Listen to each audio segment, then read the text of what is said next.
چه مشتری داریم؟ ترامپ پرومکس تشریف آورد. ترامپ به نظرتون چه موتوری به ترامپ دادیم؟ نه خیر، اون آپاچه نیست، این موتور رو دادیم به آقای ترامپ پرومکس. از اونجایی که میدونیم ترامپ دورگه بازه، ما هم یه موتور دادیم دورگه، بدنه یاماها، انجین 70 سی سی، جای آنلیا ترامپ هم اینجاست. درسته؟ راضی بودی از خرید؟ ترامپ تو اول به من بگو که چقدر خرج موهات کردی؟ خدا وکیلی 4 میلیون تومن. تو الان ما 4 میلیون جلوتر از توییم. راضی بودی از خرید؟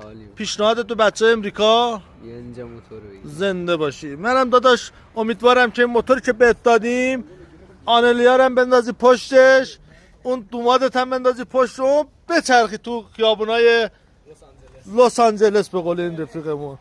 انشالله که خیرشو ببینی. فقط حواست باشه یه چرخ نزنی، دنیا به تو نیاز داره. تو نباشی نظم به هم میخوره. یا علی.